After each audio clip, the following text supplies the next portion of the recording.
Welcome to the show, where we discuss time-tested and science-supported tools for better health, long life, and pleasures.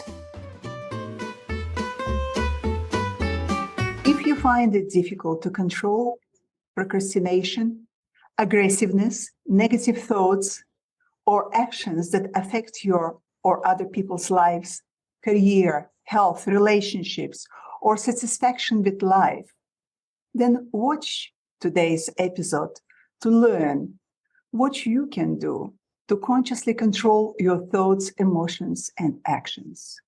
I'm Lilian Zeltzer, and for over 3 decades, I researched, practiced, and hunted for natural secrets for better health, longevity, and pleasures.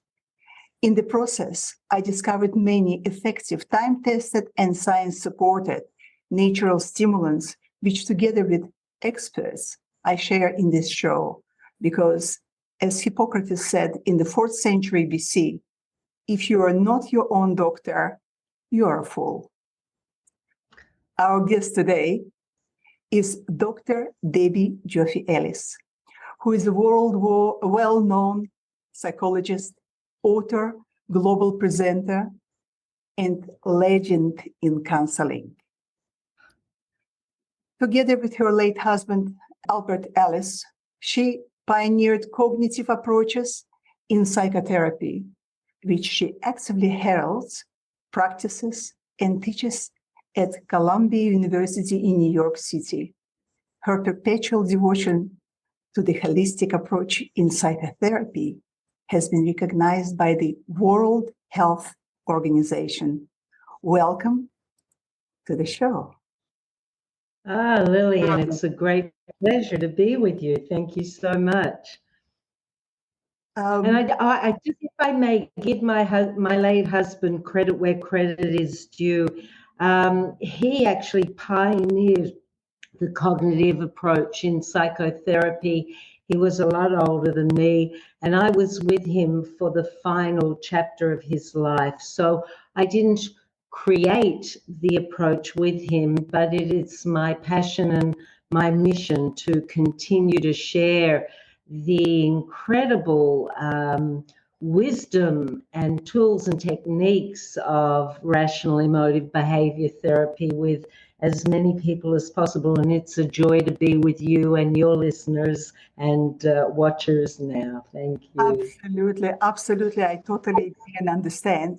But no matter how great is discovery, if it's not in people's ears and eyes, it will die. It will just sit dormant somewhere in a cabinet.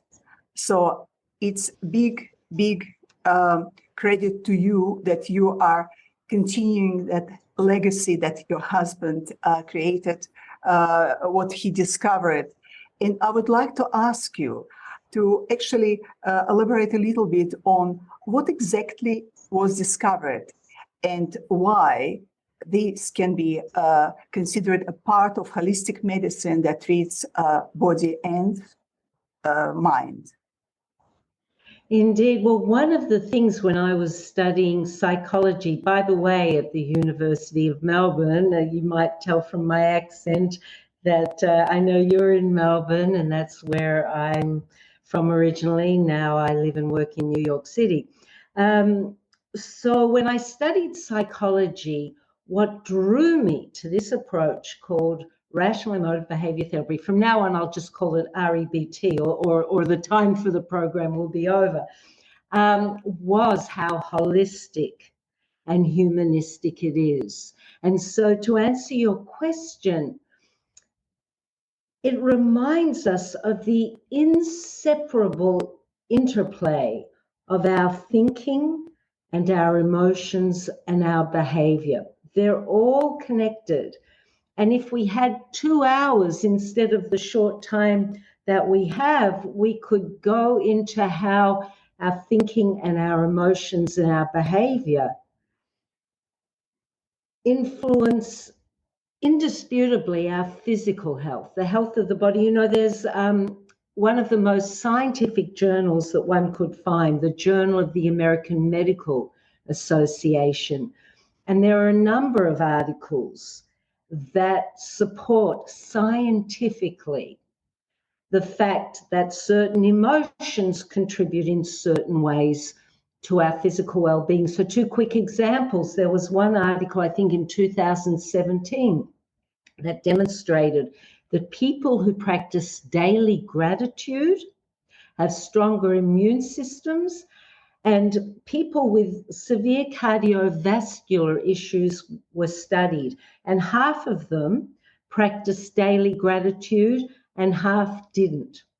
And this was a long-term study, and it was found, and this amazed me when I read it, that those who practice the simple but precious act of daily gratitude lived on average 15 years longer than people with equivalent levels of difficulty cardiovascularly did.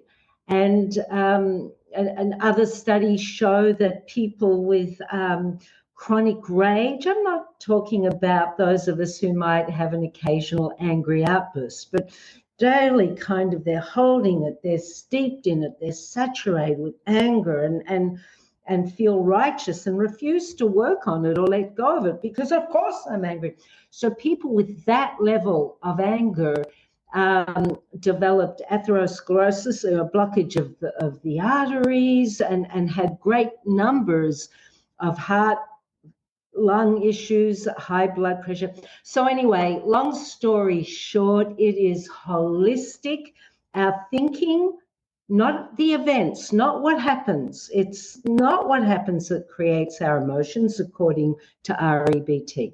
So our thinking creates our emotions. Our thinking and our emotions fuel whatever behavior we may or may not express. And all of the above affect our physical health, stamina, longevity, and well-being. And just to add to that elevator version of introduction, when we think in healthy, rational ways, we create healthy emotions. Now, healthy emotions doesn't always mean happy, but they don't debilitate. They fuel a desire perhaps to make changes, to learn from what happened, or to accept in life. For example, grief. When we lose someone is healthy. It's painful. Pain doesn't mean it's unhealthy. And REBT teaches the difference between those healthy emotions and the unhealthy negative emotions that do debilitate, that rob us of life force and energy and motivation. So anyway, I'll stop this monologue and let you speak. No. It's very valuable what you're saying.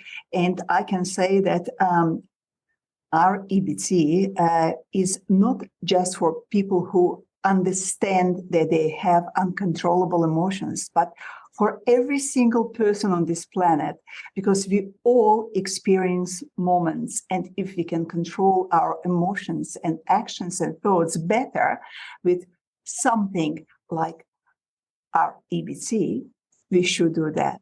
On this note, I would like to ask you, are there any exercises that can give us a taste of the power of REBT that we can administer ourselves? We would be Most really appreciative if you could share with us that. with pleasure, Lillian. Yeah.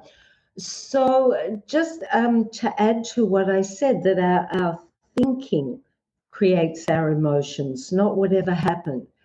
And if we know the difference between healthy and unhealthy thinking, or rational versus irrational, that's a start. So when we think in irrational ways, we're very rigid.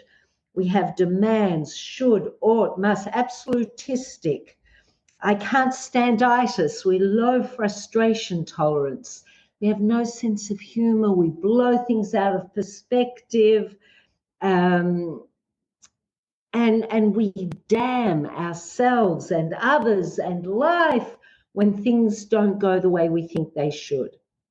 When we think in healthy, rational ways, we have wishes, we have preferences, we have wants, but that's very different from demands and I should and I must. You see, if I think I wish with all my heart that this would happen and it doesn't happen, then I'll feel healthily sad, disappointed. What can I learn?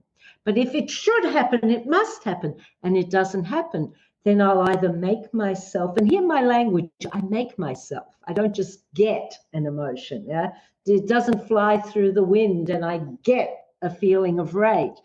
So I might make myself enraged or hopeless. So if we are willing to control our emotional destiny, the first step is think things through. What am I telling myself right now to create this unhealthy emotion? And then usually we can come up with some clear thoughts. I can't stand it. It shouldn't be this way. I'll never achieve la, la, la. He'll always be this way. No? And we write them down. And then we dispute them. Where is the evidence? Can I really not stand it just because I don't want it or I don't like it? Where is this crystal ball that tells me the future, that it'll always or never? And so I dispute my firm irrational beliefs. And as a result of that, I come up with healthy new beliefs. I can stand what I don't like. I just don't like it. Even though this wish of mine didn't come true, I'm alive. There's hope. I can choose to keep going.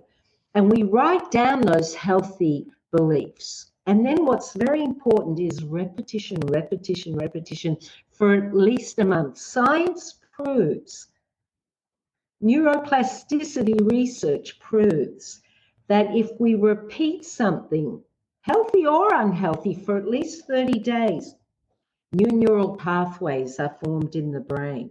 And so if we want to get in the habit of thinking in healthy ways, especially if for many years we thoughtlessly, we didn't monitor our thinking and just our old beliefs that we got through society, osmosis, observation through our family when we were young. And so repetition. And to help your listeners further, or your observers, on my website, there is a self-care sheet that goes through in a little more detail, because I know we have time limit, goes through the steps I mentioned. So one of the things we can do, Lillian, is that to do it's called a ABCDE form every day. A, activating event. B, the beliefs we were telling ourselves. C, what was the consequence? Now, if it was a healthy emotion, sadness, grief, then our role is to accept, well, this is healthy. But if it's a debilitating one, I mentioned before, rage or hopelessness, depression, anxiety, guilt, shame, then we dispute. D is for disputing. Where is the evidence? Can I really not stand it? Is it helping or hurting me to think this? We answer that and come up with E, effective new beliefs, and then repetition, repetition, repetition. So that's one thing. I think you asked for a couple. The second shorter suggestion is set an alarm. Let's say not while you're in the middle of an important activity or a business meeting, or if you're a student, a class, but when you know it's not going to disturb anyone. Set an alarm, let's say 3 or 4 times a day. And when the alarm goes off, what am I feeling right now? What am I thinking right now? What am I telling myself right now?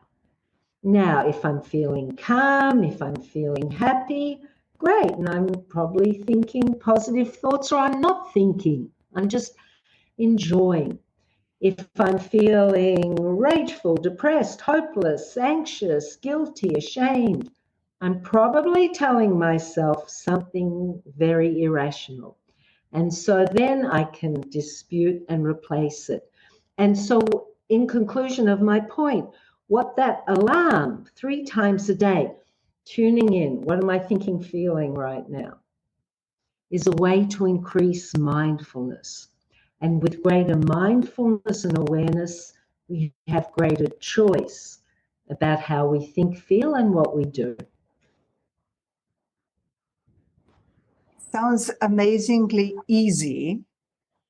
how long on average it would take for someone to actually master the technique and feel the effect of these exercises? First of all, it's not difficult. When you say it sounds easy to do it, it's really quite simple. You don't need an advanced degree to understand what to do. How long it takes depends on each individual. Now, for some of us, like a dry twig and you light a match, but some twigs are soggy and they have to dry out before they'll catch on the warm fire. So for someone who has more complicated issues, addiction issues, may have obsessive compulsive disorder or other challenging conditions, REBT is magnificently helpful, but it will take more time and application. Whereas my husband had this kind of witty way of saying things. He said, for nice neurotics, those of us who think too much, who worry too much, but don't have such complex issues, it can take a very short time. I do workshops and I often do a demonstration on stage. I ask for a volunteer. I've never met them before. They're brave enough to bring up a real issue. And sometimes within 20 minutes through my applying REBT with them, they're like, wow, I never thought about it like that. And it turns their life around. Now, it's not enough to have that one epiphany or aha moment. That's the start. And after that, ongoing daily effort, ongoing effort. The two things I suggested, just applying those, keeping up, changing the stinking thinking into healthy thinking and attitudes. So it can take a very short time. Still, we have to maintain it. It might require longer time for some, and still they have to maintain it, because REBT isn't only a therapeutic approach, which it is par excellence, but it's a way of life for those of us willing to adopt it as such. And, a lot of the kind of new age philosophies or programs, EST, executive coaching, other approaches in therapy, they're all based on REBT, which came out in the 1950s. They've borrowed its principles, twisted, added, renamed it. But you know what? Whatever works. If this approach with that name reaches people, but it's using the same effective techniques, great. When you were thinking about repetitive exercises or ability of our brain to respond to something that is repeated many times, I remembered sort of REBT remedy that I learned or heard from Siberian shaman, and I will be very happy to share that one with you and our audience at the end of this episode. But for now, I would like to ask you the last question, because we are limited with the time. Can you please share a success story that makes you proud? Oh, Lynn, yeah, that's such a hard one, because there are so many, from helping a woman who literally attempted suicide because her relationship ended. She thought he was the love of her life, the only man she could ever love, and she was quite obsessed and thought, without him, my life is meaningless. And through regular REBT, challenging that idea, having compassion initially, of course, for the feeling, exploring now, is this empowering your life? Do you want to feel a victim to that circumstance? And guiding her into her discovering rational attitudes looking at the fact that many other people who have broken up with their loved ones, and it may not be because it's a breakup, it could be the loved one dies, Nothing lasts forever. Some people might say except for taxes or death and taxes, but anyway. So she actually changed her desperation for him and then for I must have love to be happy into I know I have worth with or without a partner in my life. I choose to focus every day on what I can be grateful for, and the zest and the hunger for life compared to just 2 months earlier when she wanted to end her life.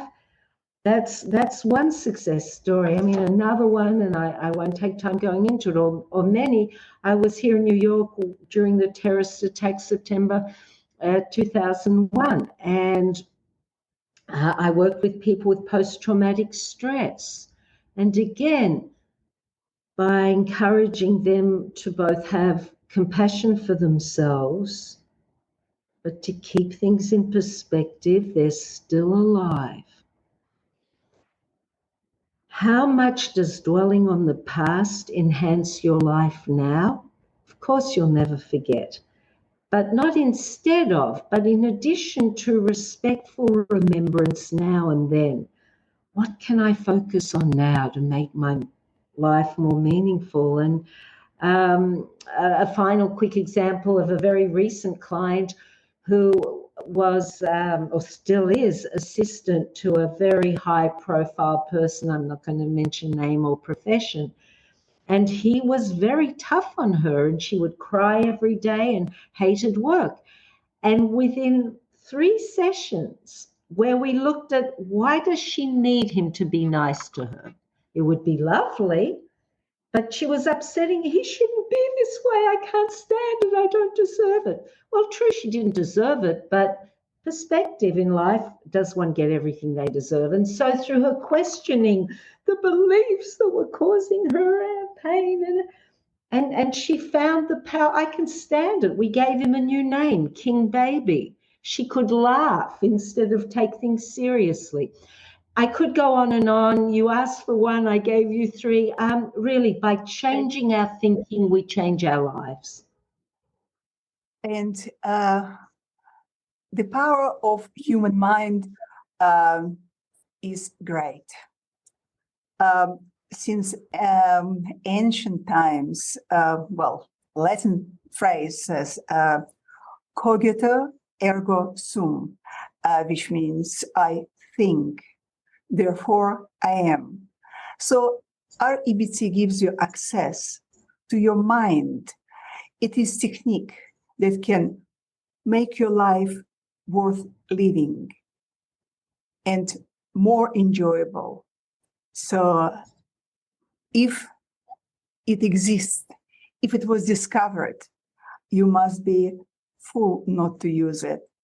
On behalf of our viewers and myself, Debbie, I would like to thank you for your time and for sharing with us useful information that no doubt will help many people to live healthier, longer, and more enjoyable lives.